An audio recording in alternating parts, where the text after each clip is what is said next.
Welcome back to Let's Draw Fakemon episode 3. Today we're going over a design based on a mythological creature from Thai folklore. It's a water dragon horse called the Manin Mangkon. It's not super famous in the Western world, and I'm not even certain of how famous it is in Thai folklore, but I thought it would be really cool to design a Fakemon off it. So for this video, I wanted to talk a little bit about basing a creature design off something existing in real life, whether it be something from myth or folklore or even just real animals. So basically just how to use reference in designing a creature. So with our first stage, Pondrake here, there are 3 basic parts to the Manin Mangkon that are important to its design, which is the horse, the dragon, and the kind of fish part of it. So when you have a reference like this, you want to break it down to its elements. That way you can divide up those elements into kind of a percentage and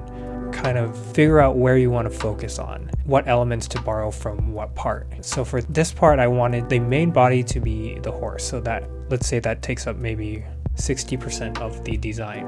I wanted the second most important part to be the dragon part. So let's say that's 30%.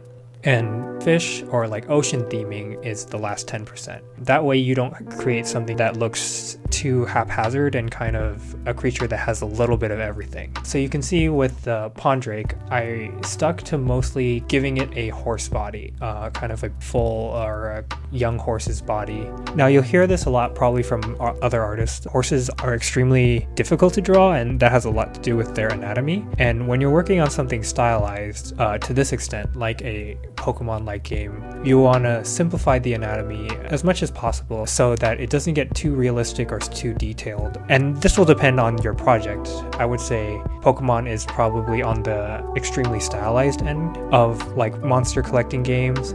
Digimon's a little more realistic, and then you can go all the way up to like something like Monster Hunter, where the shapes are kind of stylized, but for the most part they are going for realistic creatures with realistic biomechanics and things like that. But we're doing something a little closer to Pokemon here, so we are stylizing as much as possible. For the horse part of the creature, you can see how the hooves are very, very simple. Just goes down to a simple splayed out cylinder, and the legs kind of end in a scale shape where to imply that the rest of its body is scaled. Now that leads me to the fish part of the design. Like I said before, the fish and ocean theming is the last 10% of the design. And with stylized creatures, scales can be really difficult because you probably want to imply that the creature is covered in scales, but you don't really want to cover the whole creature in scales, literally, especially if you're designing for stuff like animation, where having a creature just covered in scales is going to be very annoying to animate by hand in 2D. So you want to pick your battles where you want the scales. For example, like I said before, with the hooves, the legs ending in those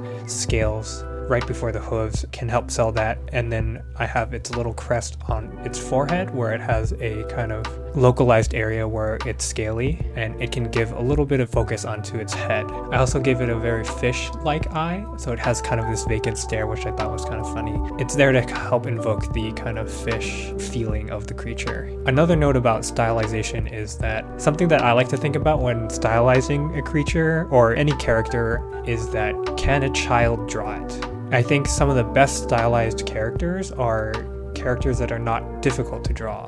Usually stylized stuff is aimed at kids to begin with, and if they're easy for kids to draw, that it probably means both that kids will replicate it and probably enjoy the character more, and also that you've not overloaded the design with so much superfluous detail that it becomes too much for a child to digest. That's basically mostly what I have to say about Pondrake. Moving on to the second stage, Umicorn. You'll see in the early part, I really struggled with the anatomy because I was trying really hard to simplify horse anatomy, and I think I also tried to combine it with the seahorse for obvious reasons, but it just wasn't working. I was leaning a lot more into the horse element of it rather than the dragon element.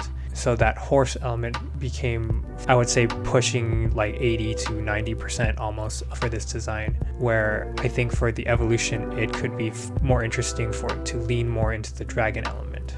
Like I said before, horse anatomy is extremely complicated, and simplifying it can be even more difficult. When you don't have all the detail to rely on, selling horse anatomy can be very difficult. Part of sidestepping that and kind of bringing more of the dragon element to the creature is choosing to make the body more serpentine. That helps to sidestep a little bit of the difficulty with simplifying the horse's anatomy, but also imagining it in motion. It could evoke ocean waves by the movement of its body. But to help bring the horse element back a little bit, the head became a lot more horse-like in this stage, especially with the ears and the kind of large nostrils in the front. That really helps bring the horse element back. And instead of stylizing the hooves to kind of end in just that really simple cylinder, I gave it that little extra ankle bone. That's a more realistic depiction and simplification of real horses. I could bring in some of that realism back into the design to help it feel more complex and evolved, for lack of a better word, in this stage. But yeah, overall, evolution isn't much more complicated than the first stage, which I think was a big help in figuring out the design. I think the early drawing was attempting to do too much almost, where sometimes going simple is the best way to go. But yeah, that's all I have to say about these designs. I hope you guys have been enjoying these. I like making them, so keep letting me know if you guys have feedback, and hope you stick around to see more. Bye.